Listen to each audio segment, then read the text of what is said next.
Welcome back, everyone. My name is Dr. Z. I'm a clinical psychologist specializing in transgender care. Welcome to my channel. If you are new here or if you are a regular viewer who has not yet subscribed, please make sure you subscribe. Not only are you going to be supporting me, but you are also going to be helping everybody else find this valuable and completely free content. And if you don't yet follow me on Instagram, do follow me on Instagram. Link is below in description box. That's where I show up for all of you to share tips, advice, encouragement. There are also new Instagram reels that I put out with information as well as weekly Q&As. Today, I'm going to give you one of the ways out of many, many, many ways. There's many ways, but this is one of the ways that can help you figure out if you do have gender dysphoria or figure out if you are transgender.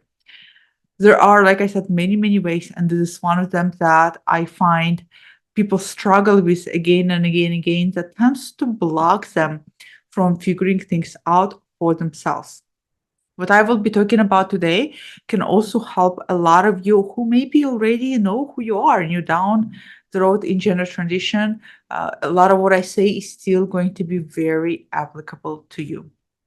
Here's the things that I noticed, my friends, with so many of my clients who are experiencing so many similar things that a lot of you do, of course, in a different context and in a very personalized context to them and their lives too.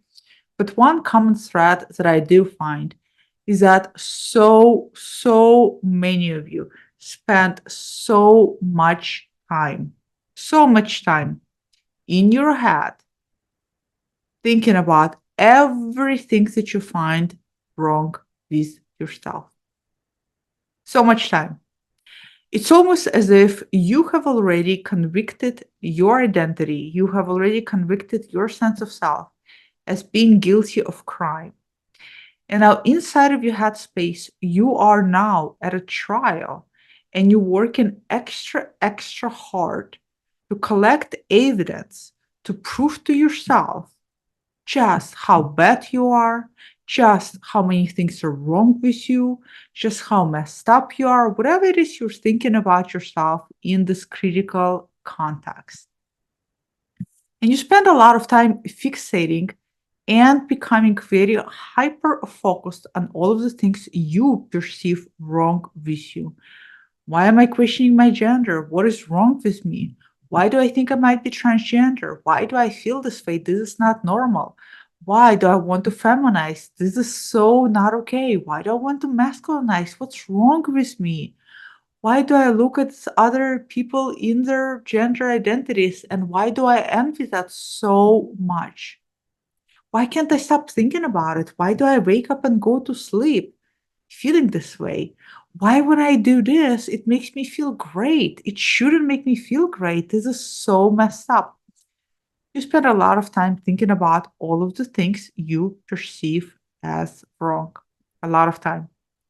And the more you think about things that you perceive as wrong, the more your mind starts to spin out of control, trying to find solution and solve the problems. And again, it's almost as if you're putting yourself up on trial and you're trying to convict yourself of your own wrongness, of your own wrong thoughts. Here's the thing, my friends. Instead of thinking of everything that you perceive is wrong with you, which I promise you won't solve, you're just going to sink more into low insecurity, shame and guilt, feeling so bad about yourself, low self-worth. You're going to increase your self-loathing. So instead of all of that, how about focus on everything that feels right to you? What do I mean by that?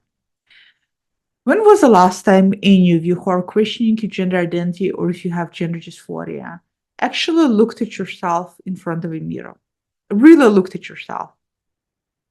How many of you are actually able to look at yourself and instead of running away from what you see and what makes you uncomfortable, how many of you actually stood there and asked yourself questions? How do I feel? What feels right? How many of you, when you feminize in private, instead of sitting there telling yourself how messed up it is, actually ask yourself, wow, this feels good? If this feels good, this is telling me something. How many of you who decided to modify your gender expression and when you went out, you felt amazing? You felt like you were a superhero. You felt incredible.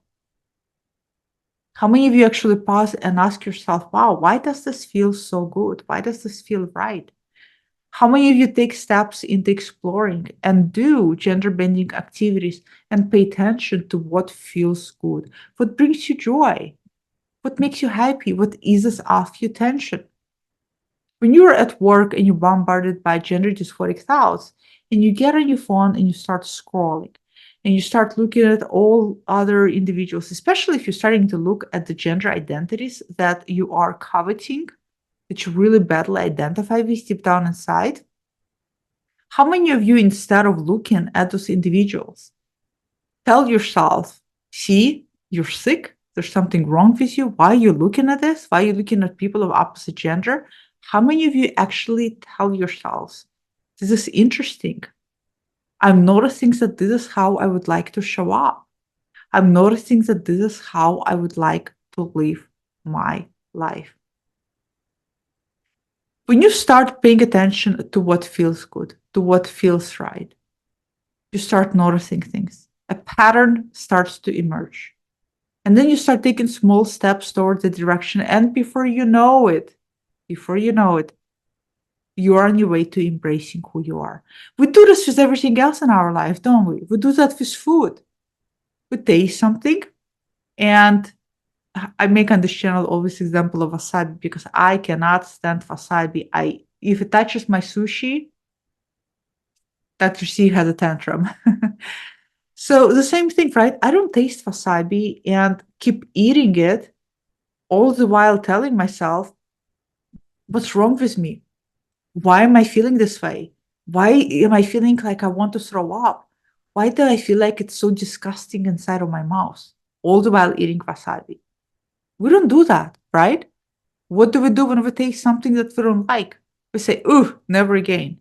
What do we do when we taste something that tastes good?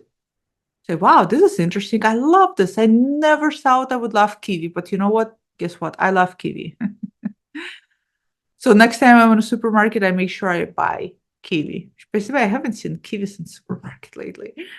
Um, so this is a good example for you, right? You do this all the time with food. You do this all the time with activities. You do this all the time with so many things. You use your intuition as a guidance to move in one direction versus the other. But when it comes to your sense of self, when it comes to your gender identity, you start pushing it away and you start moving in the wrong, you start almost like leaning more in the areas that actually more uncomfortable for you versus leaning away from that. Why do you do that? So one of the way you can figure out what your gender identity is, or if you have dysphoria, is to start paying attention to what and when things feel right for you, what and when feels good. When you feel like a lot of my clients tell me this. When I start expressing myself in my authentic gender, Dr. Z, I feel like I'm shining from the inside out. That's a beautiful expression, isn't it? Well, that's telling you something, don't you think? All of those things are information. They are your body's, your soul's way of communicating something to you about you. We as humans have that programmed in us. That's how we know why certain professions are right for us and some professions are wrong for us. This is how I knew I could never work for somebody else and I need to work for myself. This is how I know I love wearing black and I cannot stand wearing bright colors. Because when I wear bright colors, it doesn't feel right. So guess what? I don't wear bright colors. So I encourage all of you to start paying attention to what feels good and right for you. Start documenting it and then take it deeper and journal on it and analyze what about it that feels good. And before you know it, you will be much more and faster on a way toward a happier, more joyful life than being your own prosecutor, being your own judge, being your own attorney in a courtroom, trying to prove to yourself that you committed a crime and you should go away prison indefinitely. Don't do that. So I encourage you to all start thinking about what's right? This is just one of the many, many tips. I know that for many of you, it's going to be very helpful. Comment below. Let me know if you found yourself getting stuck thinking about all of the things that are wrong versus all of the things that are right. And I will see you all next time. Goodbye.